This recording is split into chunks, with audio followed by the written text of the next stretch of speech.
cette formidable... Non, mais ce qui s'est passé. C'est pas moi, hein. C'est le public. Non, mais je rigole pas. Hein. C'est le public. Là, on n'a qu'une seule personne. Voilà, c'est le public. Vous vous rendez compte de ce qui s'est passé? Premier talk de France. Non, mais franchement, est-ce que vous vous rendez compte de ça? Tout le monde nous jetait des pierres. C'est que le début. Tout le monde pensait qu'on était mort. On n'est pas mort, on est encore plus vivant. On bouge encore mieux qu'avant. Je suis en lambada, là. Je suis en lambada, les gars. Non mais c'est fou. Alors il y a beaucoup et vous savez, Cyril, j'ai même eu des témoignages de gens qui sont venus sur mes réseaux sociaux pour me dire qu'ils ne vous regardaient pas avant. Et que comme il y avait eu toute une sorte de ramdam autour de vous, ils sont venus voir. Il y avait un énorme tu es en train de nous dire, Valérie, que l'Arcom a renforcé Cyril Hanouna. Mais tout à fait. Moi, j'ai reçu des témoignages de gens qui disaient voilà, je connaissais pas vraiment ce que faisait Cyril Hanouna. Par curiosité, ça parce a fait un tel tohu-bohu. Voilà. En fait, ils étaient à Zig, ils sont arrivés à Zag. Pour l'Arcom, c'est la triple peine quand même. Donc. Aujourd'hui, des politiques réclament la fermeture de l'Arcom. On va voir si dans l'année qui vient... 51 millions d'euros, hein, par an, l'Arcom. Ça coûte au plus 5 millions, parce que... Budget en augmentation. Voilà, plus 5 millions. François Bayrou, dans son budget, a fait augmenter donc l'argent alloué à l'Arcom. Il faut quand même le savoir. Donc, triple peine. Donc, eux, ils vont peut-être disparaître. La TNT est affaiblie. Et affaiblie. Et ils ont renforcé Cyril Hanouna et l'adhésion de son public. Belle affaire, quand même. Hein. Très belle affaire.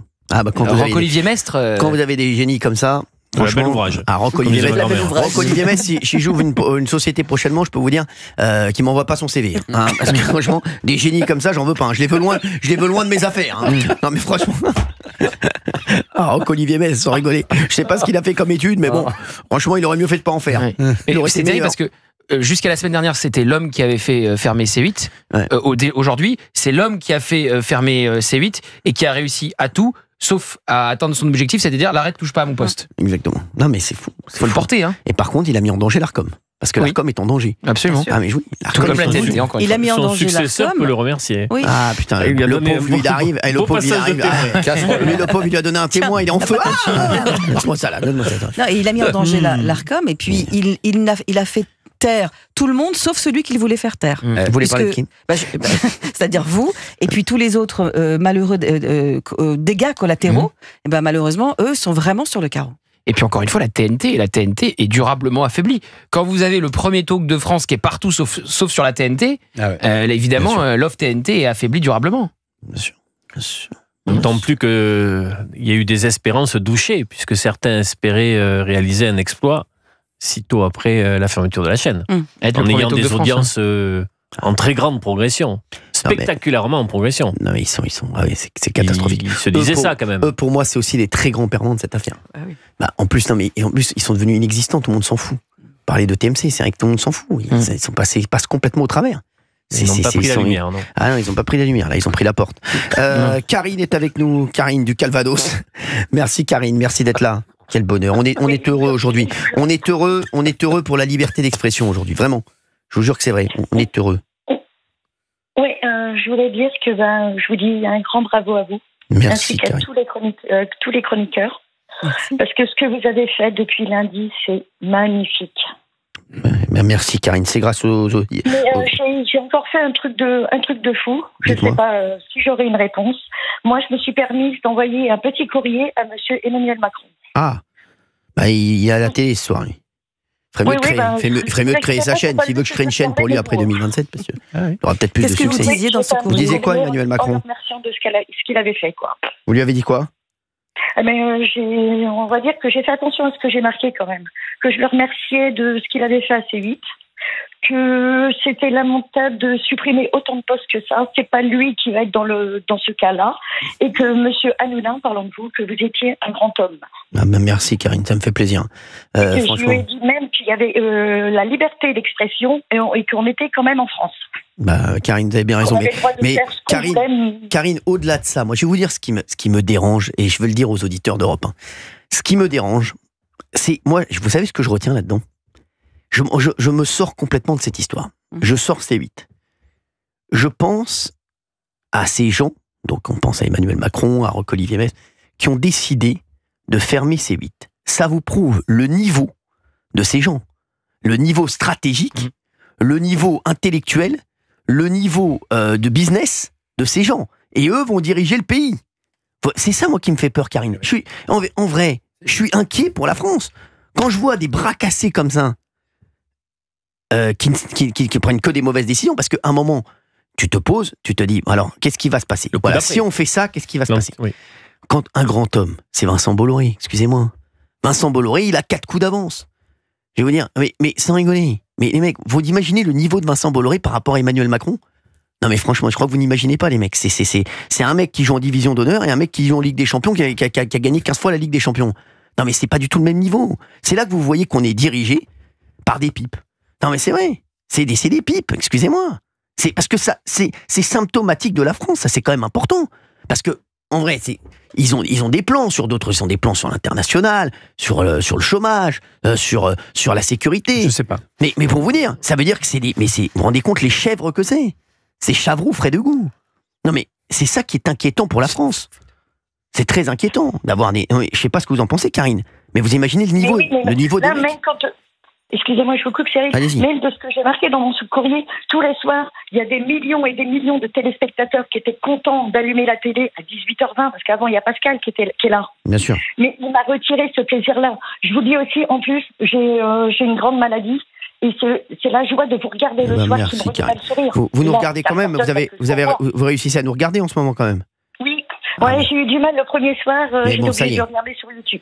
Merci, vous nous regardez où maintenant? Sur la 31, comme je suis chez Free. Très bien, merci Free, j'adore. Merci à Xavier Niel d'ailleurs qui a joué le jeu. Free, exactement. Ouais, oui. Ah, c'est beau, hein. Quand j'entends ça, c'est incroyable. Merci Karine. Le sourire tous les soirs, comme hier soir, j'ai encore bien rigolé. On va rigoler ce soir. Hein. Je peux vous dire, on va rigoler. On va rigoler tous les soirs. Je suis très en forme, là, Karine. Je vous embrasse fort. Continuez comme ça. Merci, Karine. Vive la liberté, Karine. Oui, vive la liberté. Merci, Karine. Merci. On est sur Europe 1. On marche sur la tête. Non, mais j'aimerais bien que les auditeurs, il y a beaucoup d'auditeurs qui veulent réagir. 01 80 20 39 21. Non, mais vous vous rendez compte du niveau des gars? Non, mais c'est très grave. Ça, c'est touchant que les personnes disent moi sur la 31. Ouais, c'est ça. Exactement. Voilà. C'est rentré dans leur. Par contre, vous êtes tous les jours sur votre 31. C'est gentil. Merci. On se retrouve dans une minute. À tout de suite. Et il y a Christine qui est avec nous de Seine-et-Marne. Merci, Christine. Bonjour, monsieur Cyril Hanouna, c'est Christiane. Christiane, excusez-moi, Christiane. Alors, bonjour, Christiane. C'est pas grave vraiment, du tout. Je suis confus. Je suis contente de vous entendre, Cyril, sincèrement. Merci, écoutez, Christiane. Bon, moi, je suis pas je fais pas de baratage, je fais pas de. Sincèrement, je suis droite, vous voyez. Même des fois, on me dit, t'es trop droite. Écoutez, Cyril, sincèrement, je n'ai pas douté une seule seconde que c'était pas bon. C'était, vous êtes un battant. Et quand on est battant, on a de l'énergie. Et vous allez jusqu'au fond des choses. Voilà. Et vous avez réussi. C'est formidable. Voilà. Mais j'ai pas douté une seule seconde. Non plus. Sincèrement. Pas une seule seconde. Christiane, ça me touche tellement. Christiane, merci Christiane. Franchement, vous me touchez énormément. Et j'ai essayé, vous avez vu, de ne pas dévoiler les plans jusqu'à la fin. On a travaillé pendant des semaines et des semaines. Oui. Vous savez, Christiane, je vais vous dire la vérité, je n'y croyais tellement pas au recours. Moi, depuis juillet, et les chroniqueurs qui sont là peuvent le dire. Vous savez, ils m'ont appelé, ils étaient tous en panique, ils m'ont dit l'Arcom a décidé de ne pas renouveler la chaîne. Et ils m'ont senti extrêmement détendu. Très serein. Et vraiment tourné vers l'avenir. Moi, je vous dis la vérité, Christiane, j'avais tout anticipé. Parce que je connais leurs manœuvres. J'ai vu leurs manœuvres depuis le début. C'était cousu de fil blanc. Donc je savais qu'il y avait même pas de débat. C'était sûr et certain. Ils avaient fait leur plan depuis le début. Leur plan, on l'avait vu. Ils ont mis le premier étage de la fusée de leur plan, le deuxième, le troisième, et jusqu'à faire exploser C8. Mais je le savais pertinemment. Sachez-le. Et d'ailleurs, même avant l'annonce de l'Arcom, j'étais déjà en train de travailler sur la suite. Parce que franchement, je n'avais aucune confiance en ces gens-là. On aurait dit que vous étiez un accusé, un assassin, et c'est là. Non, mais c'est dingue. Moi, mais c'est pas possible d'avoir ces hommes-là qui étaient un pas vide. Non, mais c'est incroyable. Vous savez, Christiane, vous avez vu, il y a eu un complément d'enquête sur moi. Il y a des articles sur moi toute la journée pour dire que je suis comme ci, que je suis comme ça. Vous savez, ils sont énervés. ils s'agitent énormément autour. Moi, je sais que là, il y a une enquête de Mediapart. Ils sont méchants, c'est des petits, comment vous l'appelez, ces hommes gris. Bah voilà, tout ça, c'était des hommes gris. Non, mais vous savez, moi, j'arrive à un âge où je comprends plus cette période où je vis, c'est dingue. Non, mais c'est vraiment incroyable. Et ce soir, Christiane, est-ce que ce soir, parce que je voudrais des auditeurs, si les auditeurs ce soir vont regarder Emmanuel Macron et l'intervention d'Emmanuel Macron, par exemple, moi, vraiment, je n'y avais même pas pensé, pour vous dire comme pour moi, c'est insignifiant cette intervention du président de la République à la télévision. Est-ce que vous allez regarder, Christiane? On s'en fout totalement. Non, parce que, écoutez, j'ai des intuitions. Monsieur Macron, c'est un homme très intelligent, mais très, très orgueilleux. Oui. Il s'en fout. Oui. Il a l'orgueil qui gâche tout. C'est un orgueilleux. Et ce mec-là, on peut pas compter sur quelqu'un. Alors, il dit blanc, il dit noir, il dit rouge. Mais il n'y a aucune couleur qui se ressemble. Et on n'a pas. Moi, j'ai plus confiance en lui. Franchement, au départ, j'ai dit bon, il est jeune, ici et là, nanana. Oui.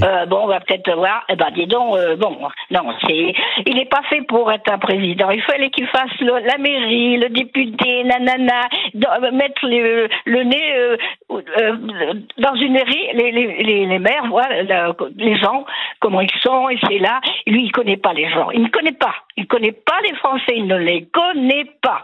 Voilà. Alors, il ne les connaît pas. Vous avez tout dit. Il ne connaît pas les Français.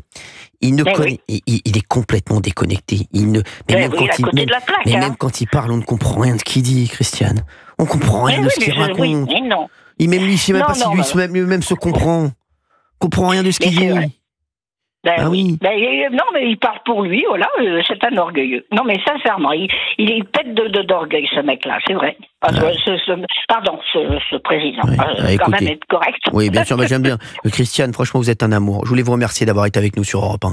Merci, Christiane. Je vous en prie. Merci, et continuez. Et si les Français avaient beaucoup d'énergie comme vous et comme moi, parce que moi, franchement, à un moment, j'ai dit, quand vous aviez été vraiment lâché avec avec l'Arcom, mais j'ai dit, mais il y a des gens qui ont signé 1 million là je vais vous dire la vérité, Christiane. Il fallait qu'on descende dans la rue et dire non. Mais je sais, mais Christiane, je vais vous dire la vérité. Et c'est ce que j'ai vu, parce que je rencontre énormément de gens dans toute la France entière. Vous savez, je suis dans toutes les villes de France tous les week-ends. Oui, je sais. Et j'étais à Brest la semaine dernière, je suis à Saint-Priest cette semaine.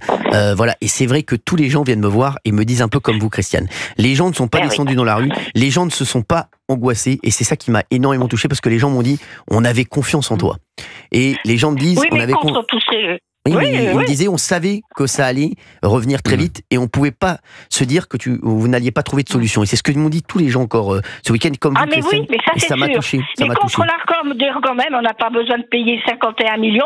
Quand on voit comment ça s'appelle, 25 personnes qui sont dans une EHPAD et qui a pas assez d'argent, et on ferme l'EHPAD. Mais 51 millions, je préférais les donner aux agriculteurs, vous savez.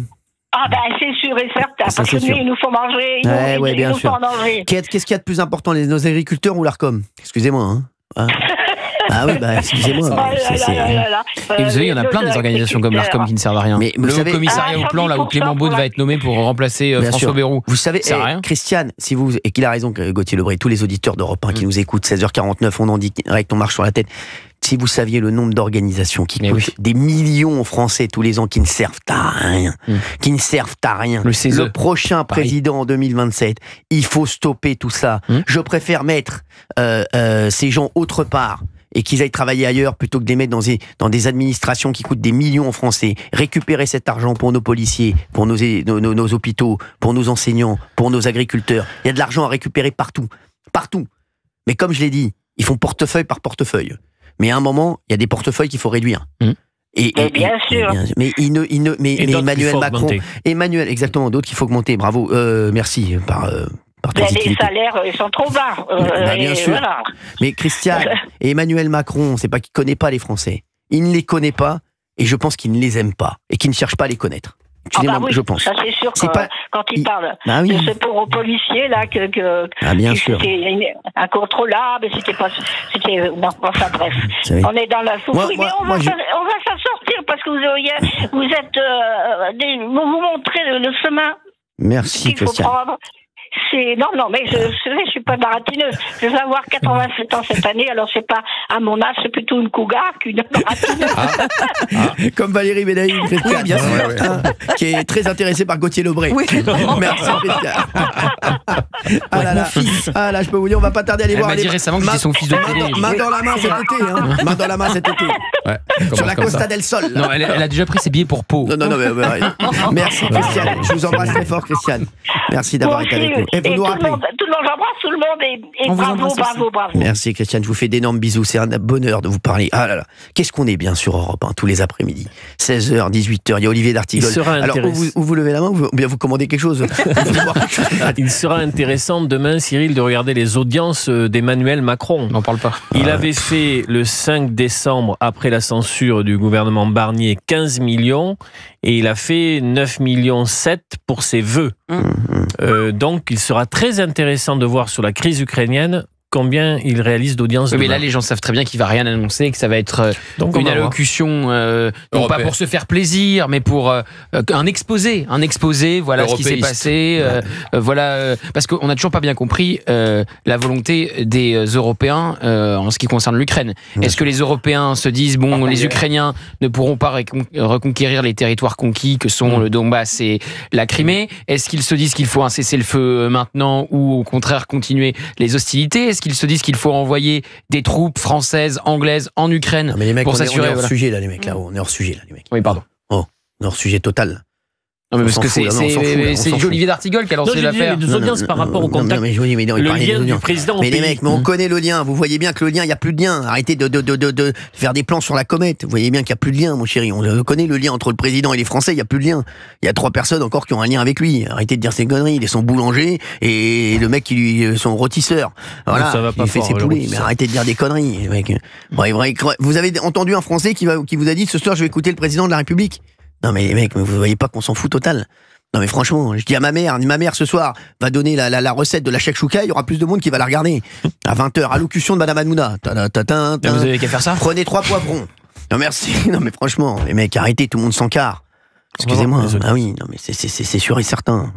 Jean-Louis est avec nous, de Lyon. Ah Jean-Louis, Jean-Louis, je suis à côté de Lyon ce week-end. Oui, je sais qui est à Saint-Priest. Alors, mon Cyril, je suis très heureux de t'avoir. Est-ce que vous allez venir me voir, Jean-Louis? Est-ce que vous allez me faire un petit bisou à Saint-Priest? Ça me fait plaisir. C'est où? Tu es où à Saint-Priest? Je sais pas, j'ai pas encore l'adresse, mais c'est un club de paddle. À mon avis, ça va être connu à Lyon parce que c'est un tournoi, un très très gros tournoi. C'est comme si tu disais un grand chelem en tennis. C'est un P2000. Voilà. Okay. Samedi. Alors, Cyril, je suis très heureux de t'avoir et toute ton équipe parce que tu nous avais reçus. C'est moi qui ai fait le premier dîner presque parfait d'M6 et tu nous avais reçus chez toi. On avait bien rigolé comme d'habitude. Oui. Voilà. Alors, je voulais te dire, j'ai 69 ans. Ce qui s'est passé là, qu'est-ce que c'est des baltringues? Tu peux pas. Moi, je serais toi, j'arrêterais de discuter avec eux. C'est comme si tu parlais de philosophie à une mouette. Tu vois ce que je veux dire? Bon. Deuxièmement, et je suis très heureux, tu es tombé sur une très bonne chaîne parce que nous, le dîner presque parfait était sur la 6 et j'avais rencontré Nicolas de Taverneau qui est un patron super. Maintenant, c'est un autre. Oui. Mais on avait fait, c'était super. Alors moi, tous les soirs quand je rentre, parce que j'ai 69 ans, mais je travaille encore, mais c'est moi qui veux travailler, et je mets ma télé et je rigole parce que, et puis ce qu'il y a de bien chez toi, c'est qu'il y a tout, c'est tout représenté. Qu'il y a, comment il s'appelle, le LFI là. Non, pardon. Comment il s'appelle? Thomas Guénolé. Ah oui. Non, pas Guénolé, l'autre. Gilles Verdez. Ah ouais. Oui, mais alors, Gilles Verdez, ça doit être quelqu'un de très très bien. Mais dès qu'il parle de ça, dès qu'il a pris cette maladie, c'est pas bon. Voilà, mais bon, je rigole. Mais c'est très bon. Et puis tu sais, ce que j'avais peur, c'est de plus revoir à la télévision. J'ai 69 ans. J'ai mes 2 étoiles qui me sont inaccessibles. C'est Valérie et Géraldine. Ma parole. C'est gentil, alors là, c'est joliment dit. Alors, si vous les connaissez, Jean-Louis, vous voyez qu'elles sont très très accessibles. Hein. Non. Elles sont intelligentes. Elles parlent bien. C'est des femmes. Ouais, et tu as de la chance parce que toi, tu as vraiment, au niveau des femmes, tu as vraiment, c'est très bien représenté. Puis tu as mamie. Alors, tu as mamie. C'est ça. Ouais, allô, tu as mamie avec nous. Et bah oui, mamie. Alors, Jean-Louis, on va faire. Tu vas Jean-Louis a bon goût. Tu vas nous dire un petit mot dans un instant. Vous restez avec nous, Jean-Louis, parce que sur Europe 1, je sens qu'on va rigoler avec Jean-Louis dans un instant. Vous continuez à nous appeler 01 80 20 39 21 sur Europe 1. Et c'est vrai que voilà, c'est ridicule ce qu'ils ont fait. Ridicule. Et on s'en rend compte encore plus aujourd'hui avec l'arrêt de C8. À tout de suite sur Europe 1.